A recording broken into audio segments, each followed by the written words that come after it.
She is unstable and mentally ill. My mom yelled in court. I said nothing. Welcome to my new story.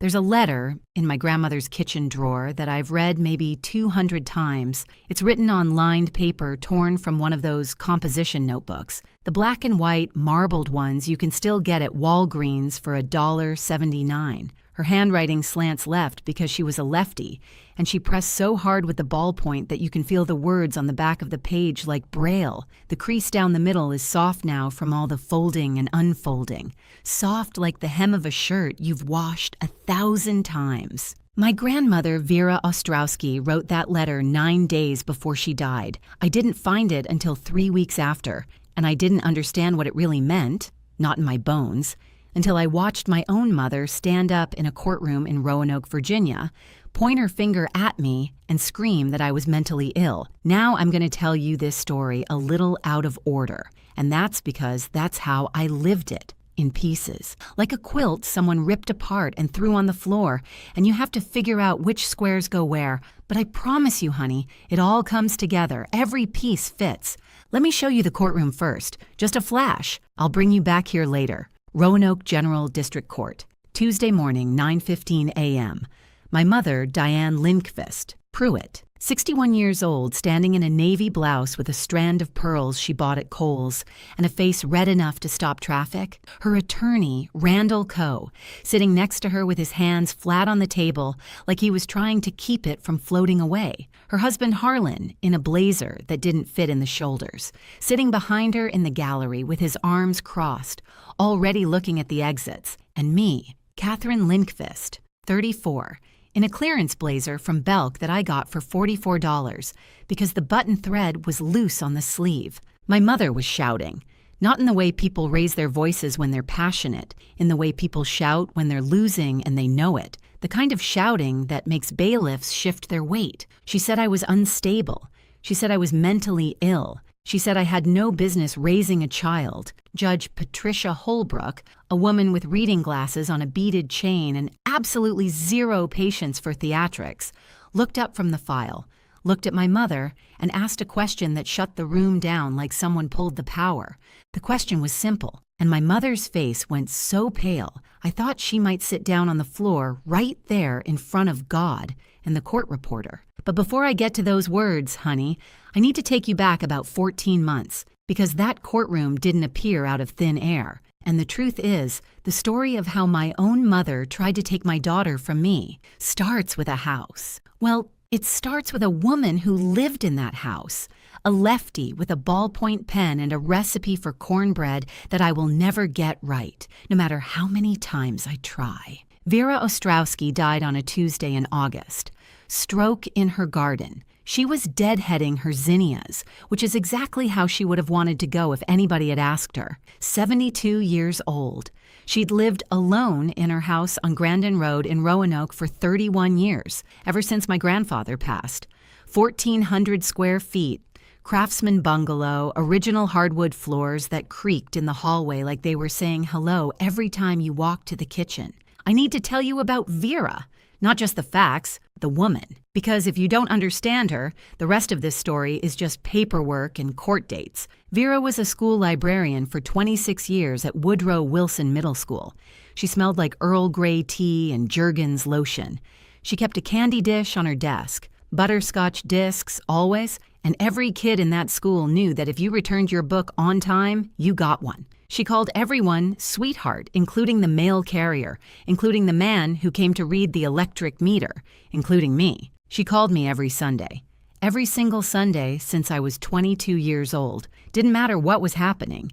She'd call at 4 o'clock and we'd talk about nothing. Her tomatoes, Margot's school, whether the Roanoke City Council was ever going to fix the pothole on Grandin Road near the coffee shop. Those calls were the steadiest thing in my life for 12 years. Here's what I need you to know. In the fall of 2022, my marriage fell apart. I don't need to go into the details. That's a different story for a different day. But I was a mess. I had a 3-year-old. I was working at a clinic in Roanoke. I'll just say I work in healthcare. It's a small town and people talk. And I was trying to figure out how to be a single mother when I could barely figure out how to eat breakfast. My doctor put me on Lexapro. I started seeing a therapist named Dr. Priya Shah on Wednesday evenings. I did the work. That's what grown-ups do when things fall apart. You get help. During the worst of it, I drove to Vera's house with Margot. Showed up on a Friday night without calling ahead, which I'd never done before. My eyes were swollen. Margot was asleep in her car seat. Vera opened the front door in her housecoat and slippers and didn't ask a single question. She just held the screen door open and said, "I'll put the kettle on." I stayed for 9 days.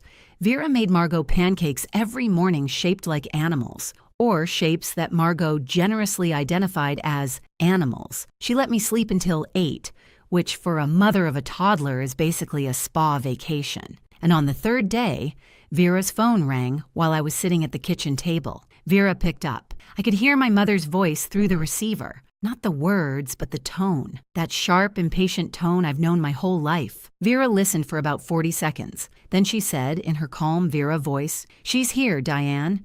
She's fine. She's staying as long as she needs." A pause. Then, "No, I won't tell her that," and she hung up. She turned around and poured my tea and never told me what Diane said. I didn't ask, but I found out 2 years later, after Vera died, from my cousin Alicia, who heard it from my aunt, who heard it from Diane herself. Because Diane couldn't help bragging about her own cruelty. What Diane told Vera was, "Don't baby her, she's looking for attention. If you let her stay, she'll never learn to stand on her own." That was my mother's response to her daughter showing up broken on her grandmother's porch. Don't baby her. Vera put the kettle on. 3 weeks after the funeral, the will reading. Small law office on Campbell Avenue.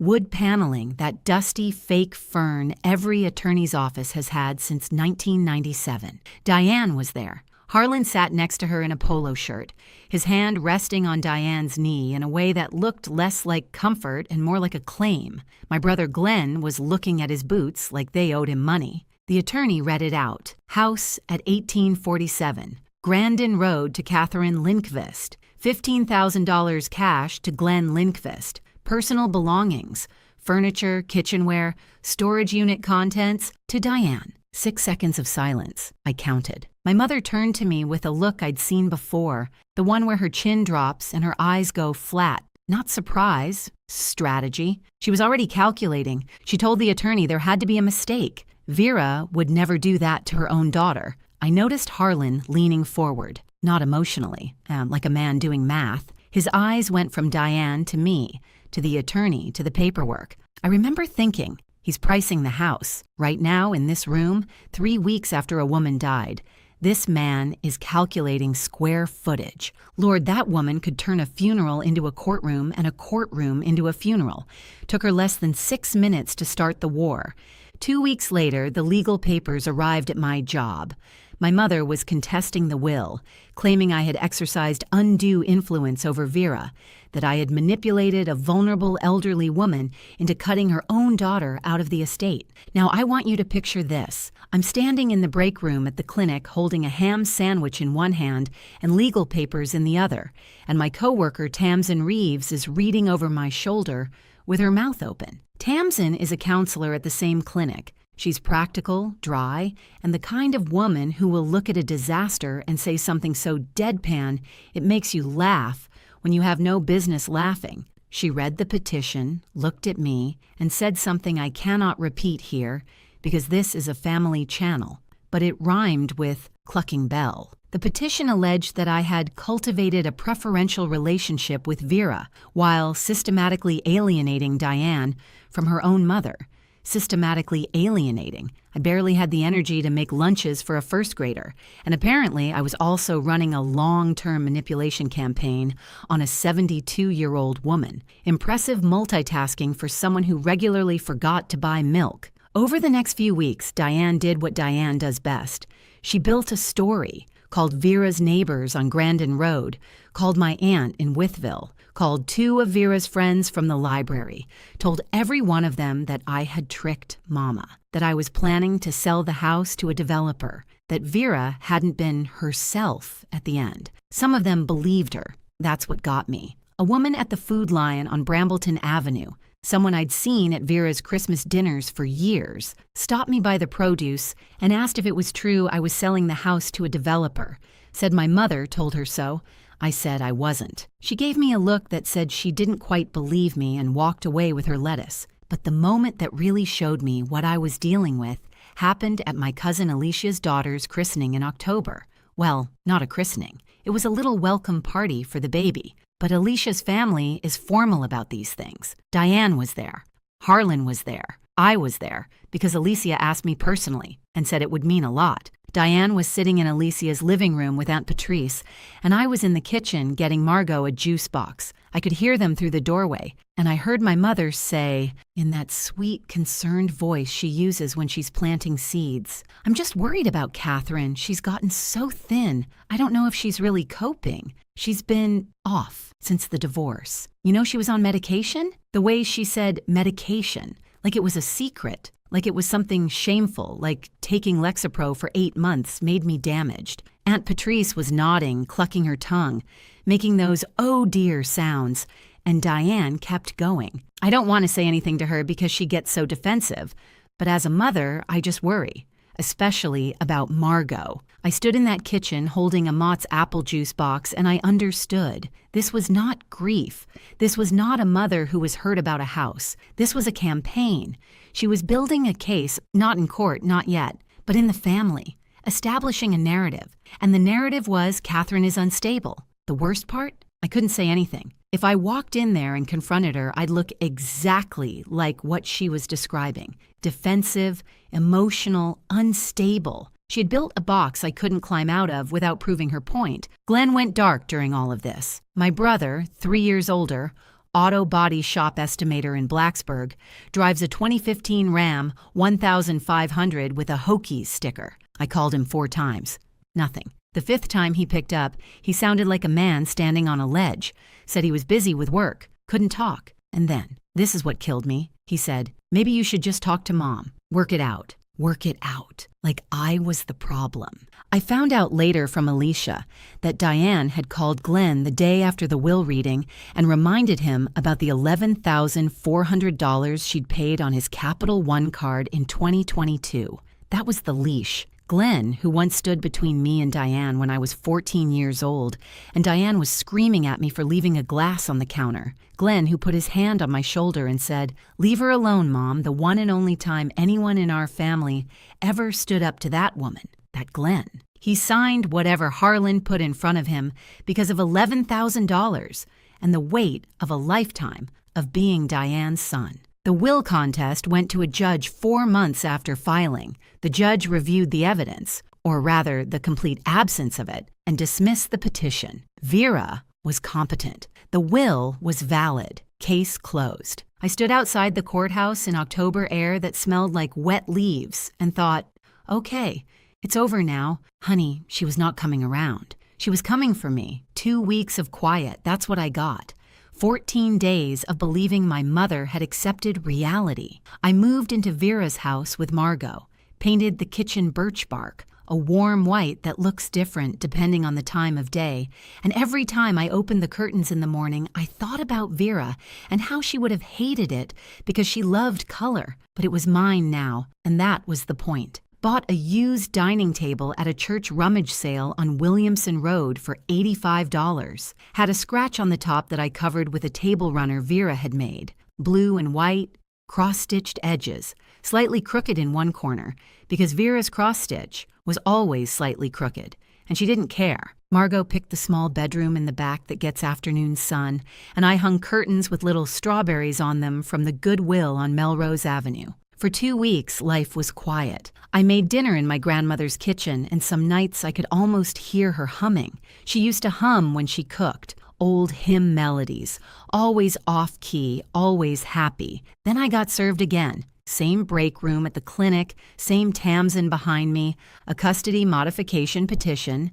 Diane Lindqvist Pruitt was petitioning the court to declare me emotionally unfit to parent my own daughter. Tamsin took the papers from my hands because they were shaking too hard to read. She read them out loud in her steady voice, and every word felt like a brick landing on my chest. Diane's evidence. I had attended therapy sessions after my divorce. I had taken Lexapro for 8 months. I had called my brother Glenn at 2 a.m. once crying after a bad week, and there, at the bottom, notarized, a sworn affidavit from Glenn himself, saying I was emotionally volatile and prone to episodes. Emotionally volatile, prone to episodes. Those words didn't sound like my brother. Glenn says things like, she was going through a rough time and it was a bad stretch. Glenn does not say prone to episodes, but his signature was on it.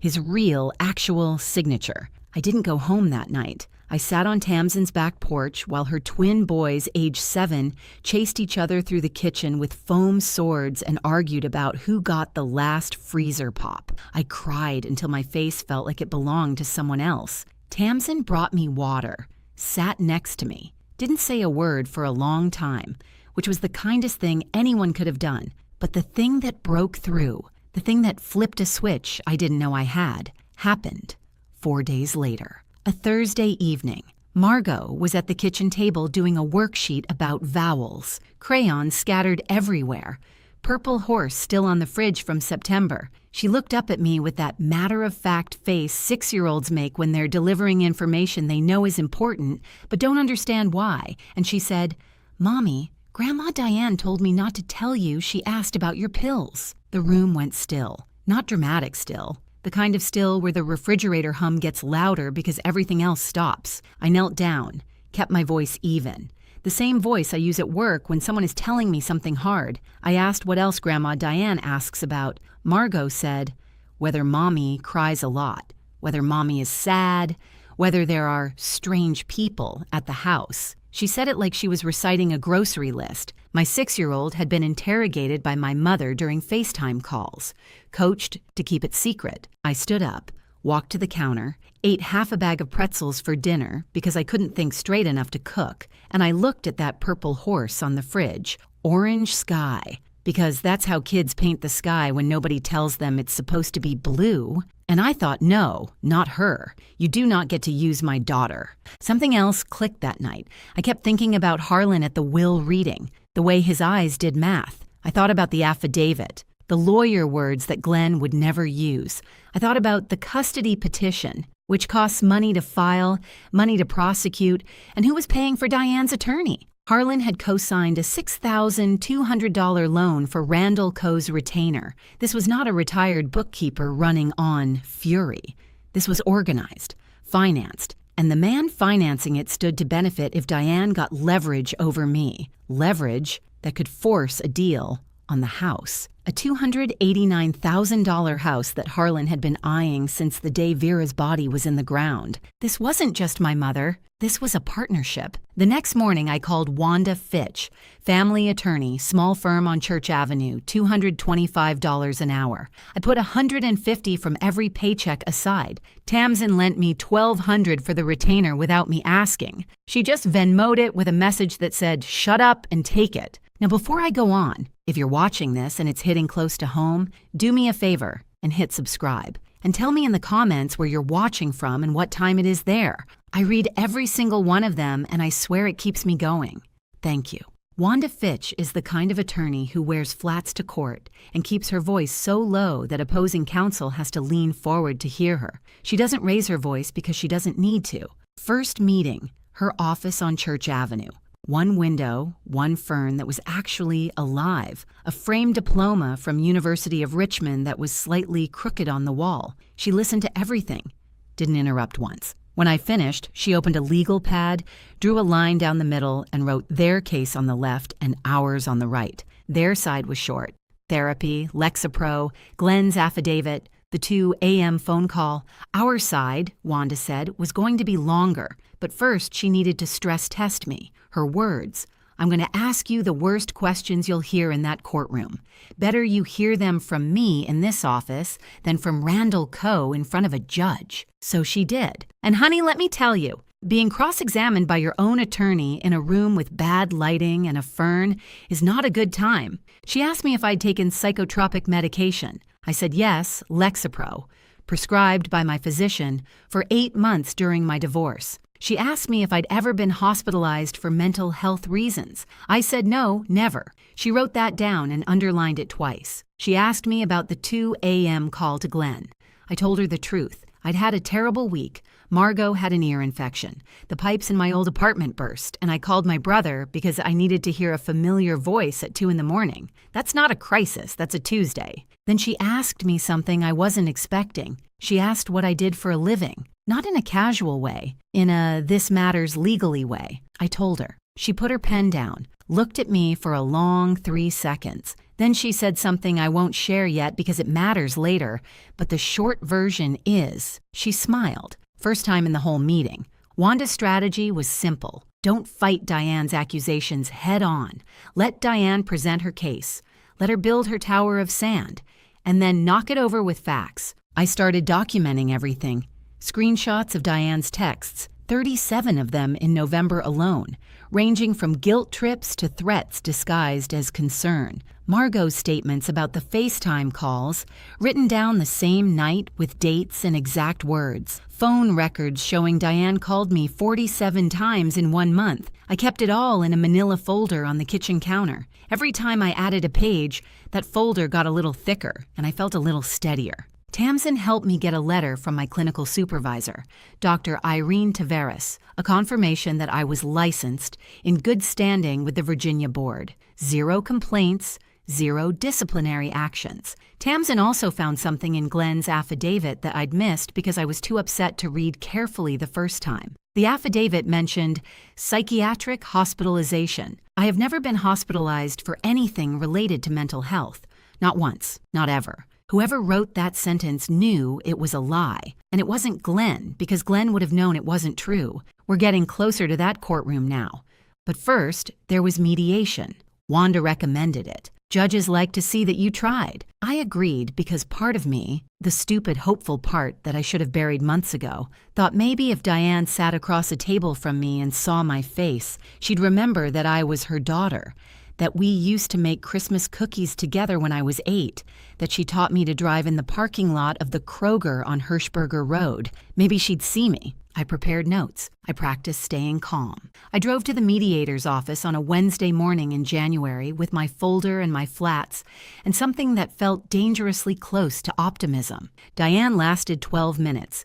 She walked in, sat down, looked at me like I was a stain on the tablecloth, and when the mediator, a patient woman named Joyce with reading glasses and a bowl of mints on her desk, asked Diane to share her concerns, Diane said she was not going to sit at a table with someone who stole from her own mother and poisoned her granddaughter against her. Joyce asked her to sit down. Diane was already picking up her purse. Harlan followed her out without making eye contact with anyone. 12 minutes, $85 in mediator fees, and whatever was left of my hope, gone.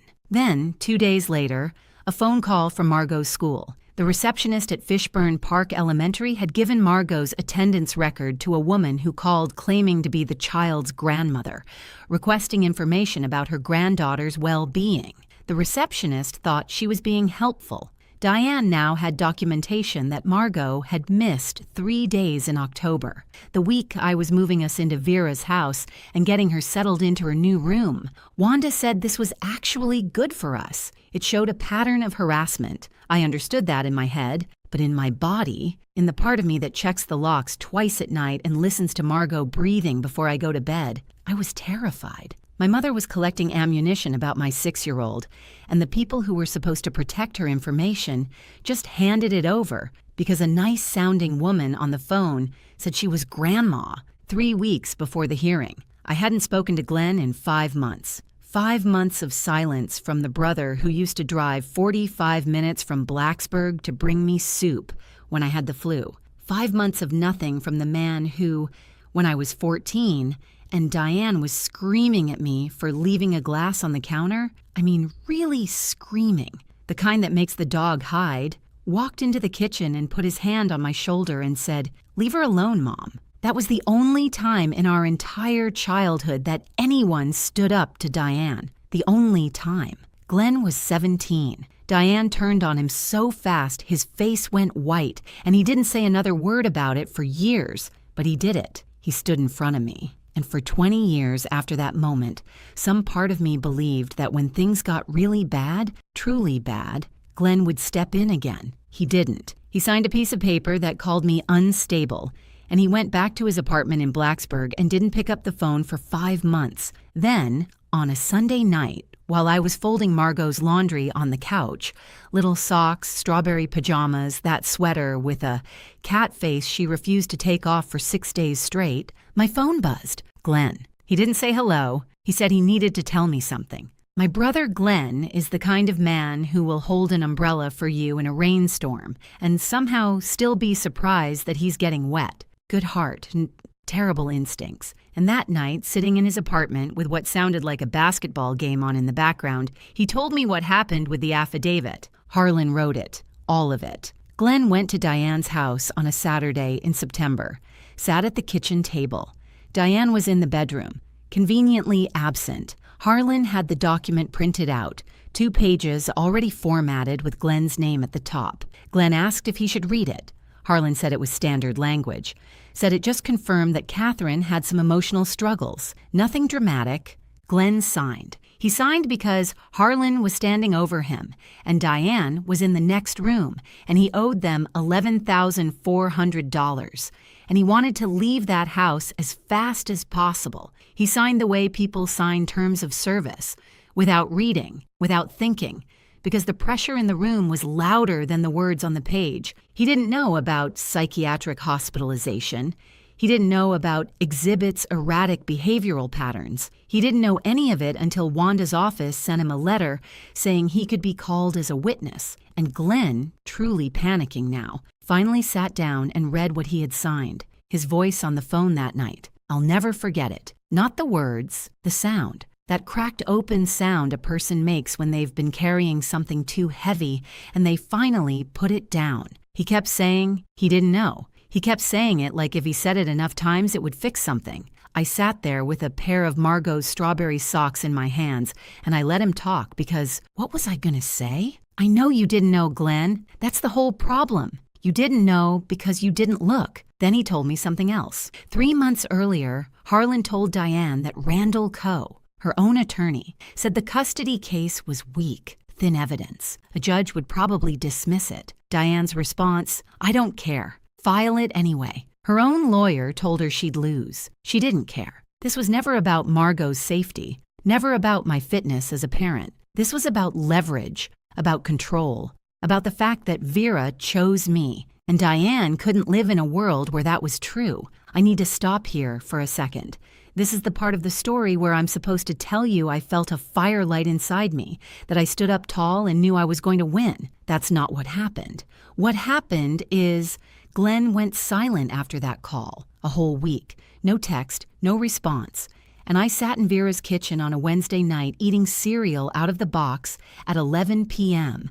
And I told Tamsin on the phone, maybe I should just sell the house, just give her what she wants. I'm so tired.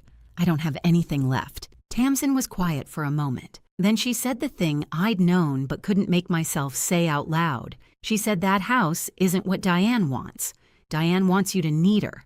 The house is just the excuse. If you sell it, she'll find something else. There's always going to be something else. That sentence, there's always going to be something else, sat in my chest like a rock. Because it was true. I could give Diane the house, the money, the furniture, every single thing Vera left me, and it wouldn't stop. Because what Diane actually wanted was for me to crawl back and say, you were right, Mom. I can't do this without you. And that was the one thing I would never, ever give her. The next day, Glenn called back, said he'd sign a corrected affidavit, said he'd testify if Wanda needed him to.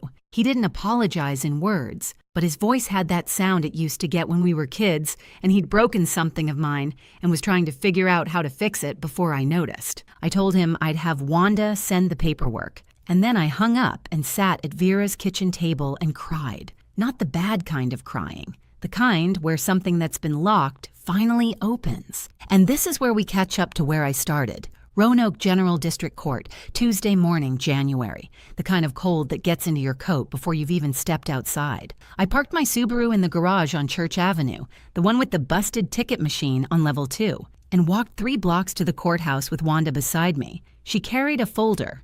Not thick, not dramatic, precise. Margot was at school. I dropped her off at 7:45, kissed the top of her head, told her I'd pick her up at 3:15 and we'd get hot chocolate. She asked if she could get whipped cream. I said, of course. Normal morning things. The whole drive downtown, I kept thinking about whipped cream. Diane was already seated when we walked in.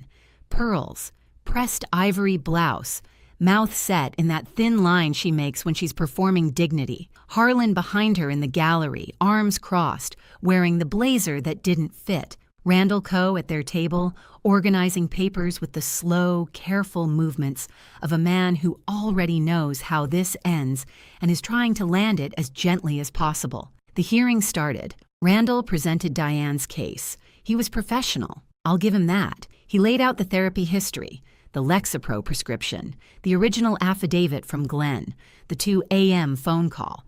He didn't overstate. He didn't dramatize. He put it on the table and let it sit there like evidence of something broken. Then Diane took the stand. Now this part, I've replayed it so many times that I'm not even sure anymore which pieces are exactly how they happened and which pieces are how I felt them happen. But I'll tell it the way it sits in my heart, and that's close enough. Diane cried. She talked about her concern for Margot.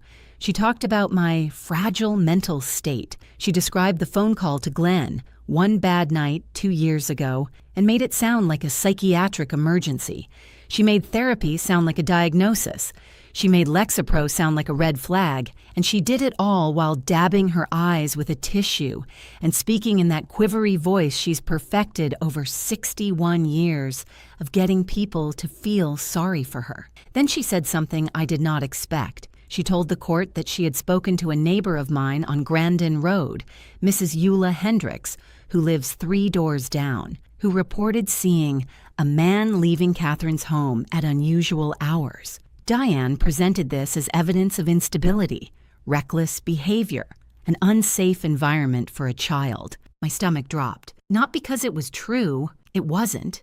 Not in the way Diane was implying. The man was Tamsin's ex-husband, Derek, who had helped me move a dresser up the stairs on a Saturday evening in November because it was too heavy for me and Tamsin to manage. He left at 9 p.m.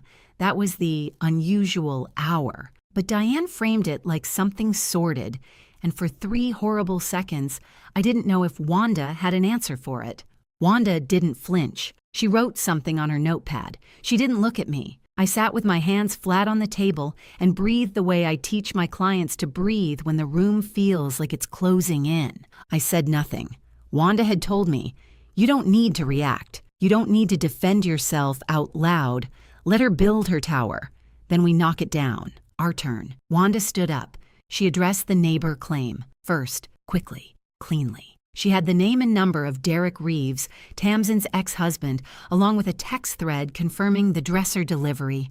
She presented it in 30 seconds and moved on, which was brilliant because it made Diane's big reveal look exactly like what it was, gossip dressed up as evidence. Then Wanda presented, in order, my employment records, a letter from my clinical supervisor, Dr. Irene Taveras, my license number, 5 years of professional work, 0 complaints, 0 disciplinary actions. Judge Patricia Holbrook read the file. She read it carefully. She is not a woman who rushes.